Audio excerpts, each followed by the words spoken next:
Hey everybody, welcome back to Idle Banter. We're here in our new place, and this shot probably looks a little weird, but anyway, we're ready. Gonna work on it. Yes. It's a work in progress. Work in progress. So we're here to talk about American Idol.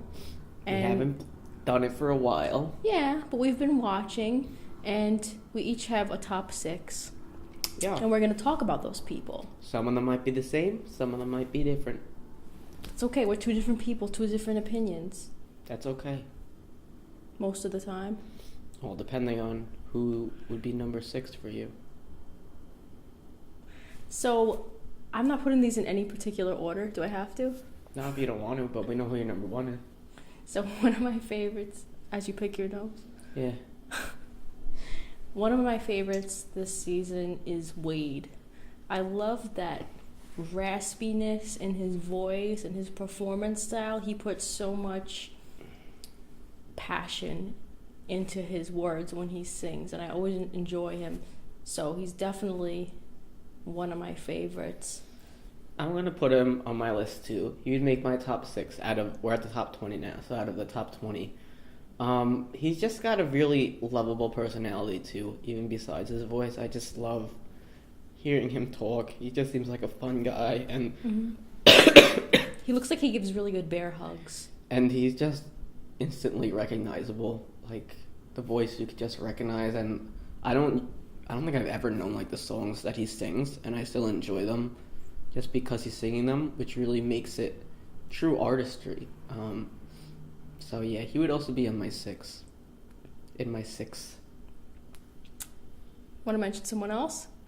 Okay, I will mention another W, Walker Burroughs.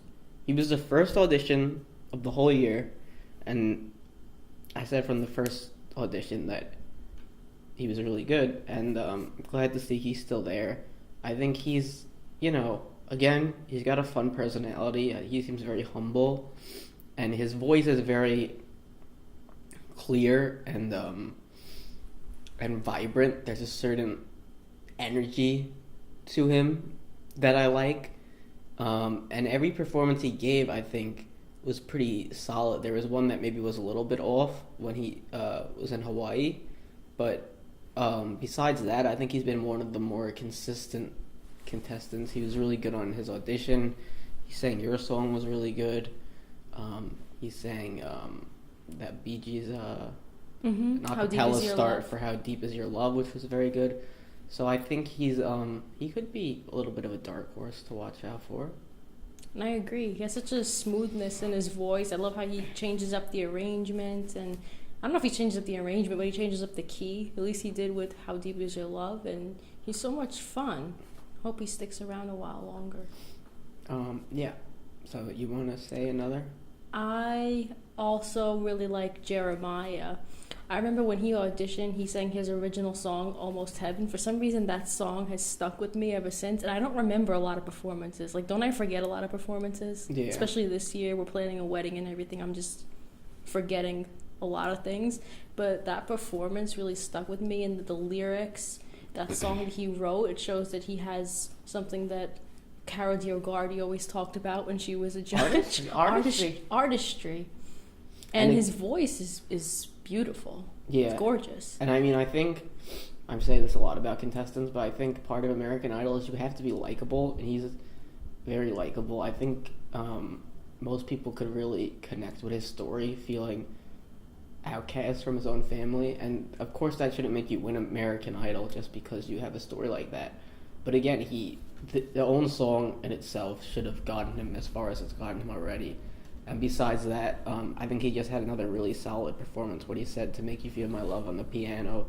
So I think that, along with his original, and just along with his whole vibe, it could get him pretty far. I think he might be one to look out for. I think there are a lot of good people this season, but yeah, for me, he's one to look out for. I also really love Madison. I don't remember a lot of these people's last names. Madison VanDebBurg. VanDebBurg. This has been mentioned by the judges already a few times, but she kind of reminds people of Kelly Clarkson because she's got a great voice, but then she's also fun. Her performance style is very fun. It's upbeat. There's a lot of expression in her voice, in her face. She's just great, and she's such a powerhouse. And I guess Steve doesn't feel very strongly of her because he's really quiet. I'm just trying to think for a second. So I'm gonna do something controversial. Uh-oh.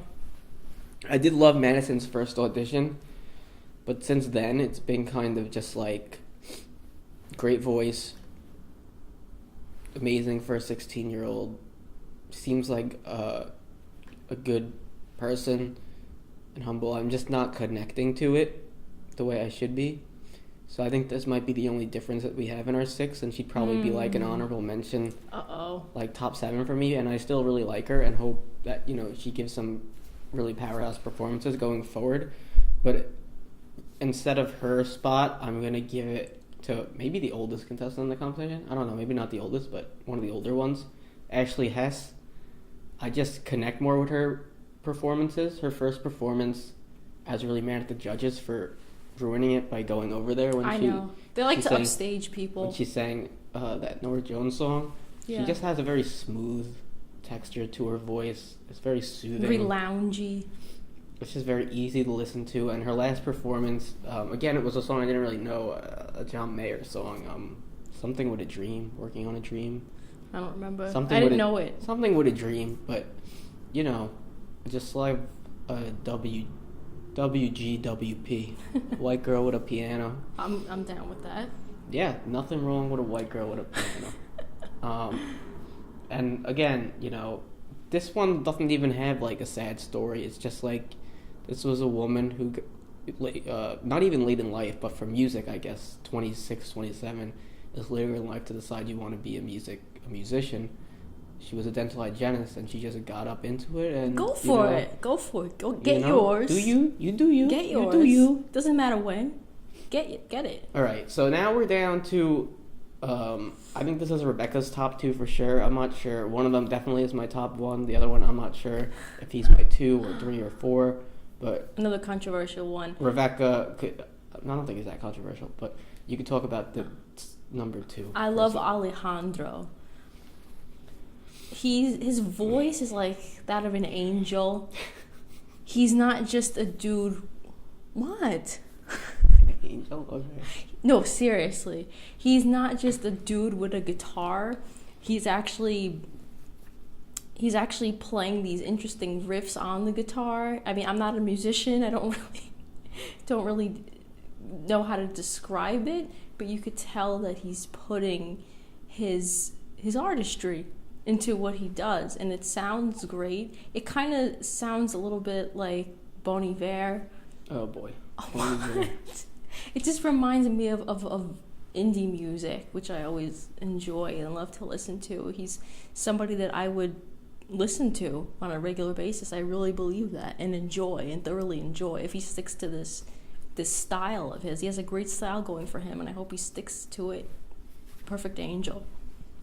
He's very humble. I think this whole cast is very humble. Yeah, he definitely is. And I just, from his first audition, I thought maybe it was a little bit overblown, like the praise that they gave him, like it was the best thing ever. I mean, it was good, but like...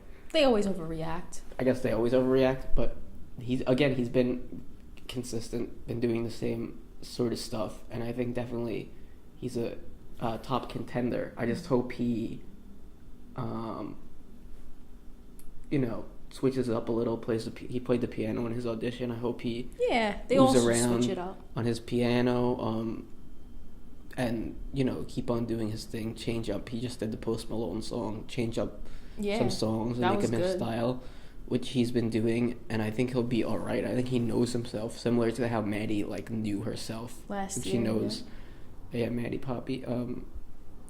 He knows the lane he's supposed to be in. That's what I always appreciate. And that's not always easy for some people. That's what worries me about Madison. Is she going to stay in the right lane? We'll have to see. But speaking of knowing your lane and sticking to it. Okay, he's about to drop this year's favorite for the two of us. So, last year we had the same favorite. And I'll just say, not to brag, but they were my favorite first. And it took a while for Rebecca to catch up. But she's my favorite, and you could ask anyone who knows me, who has followed my idol journey this year. From the very first episode, when they had people like Walker, who else was on the episode? Joanna Jones was very popular that episode. Mm-hmm. And who else? I forget. There was other people in that first episode. But the one that stuck with me, and I don't know if she got a lot of talk back then, but Laci K. Booth, when she opened her mouth, the first audition, she sang that country tune, and it was only like, it wasn't as long as the other auditions. Like, they let people go on for a pretty long time. Yeah, hers wasn't Very long, but just that little snippet, 40-second snippet, just got me, and I was just like, man, if she knows what she's doing, mm-hmm. she's going to be something special. And I think, I don't know about my surprise, but to my delight, she's really coming off as this mixture between an underdog and like a front runner, because she kind of like she just kind of seems like a basic white girl, kind of. No. She looks like a basic white girl. She would be. But then when she performs, it's like she adds so many layers to herself. But like, she just seems like she'd be like a regular country artist who makes it to like 7th or 8th place every year and that same sort of thing. But she takes these songs and, again, she makes them her own, and her voice to boot. I mean, she did with the Cheap Trick song, I Want You to Want Me. That. And she kind of made it into like a slow country start, and then but she didn't just change it up to like that it was snoozy and slow, and then she gave it a little bit of twang in the middle. Yeah. And she really just made it like a whole new song that you could enjoy by yourself. And I think every single performance was really consistent, and I really liked every single one. She sang Georgia on My Mind. What else does she sing? Was it she the one who sang Mama Knows? Mama Knows? Was that the song? No, she sang Natural Woman. Oh, I gotta go back and watch these. She sang Natural Woman. And who sang Mama Knows? I don't know what you're talking about. As usual. She sang Natural Woman. There's one other one in between there that I can't quite remember. She, to me, is kind of like if Miranda Lambert, Stevie Nicks, and Dolly Parton had a love child. that tone in her voice and her style, her presence. It's something really special, and I hope she keeps picking the right songs every week, because it's going to be quite an enjoyable season if she does. Yeah, I mean, there are a lot of good people this season. I think it was even hard to get it down to 6, because there were people, like I said, I still like Madison, even though I didn't put her in my 6. I like Evelyn. Yeah, the yawning lady. She's not a yawning lady. But I like her too. But yeah, there are still people I like, even though there aren't in my 6. And even last year, like, I loved Maddie, and I was kind of so-so on everyone else. But there are a lot of interesting people this year, and I think it's a very strong season. Not just strong as in, like, there's one stellar person, but there's a lot of very interesting people who could do some interesting stuff. Yeah. And I think that's our list. But we want to know, who are your favorites so far? You got 5, 6 of them, maybe even 10 of them. Let us know down in the comments, and we will be back very soon with another Idol Banty. As he's looking and seeing that we're probably late to watch the new episode of the show. See you next time.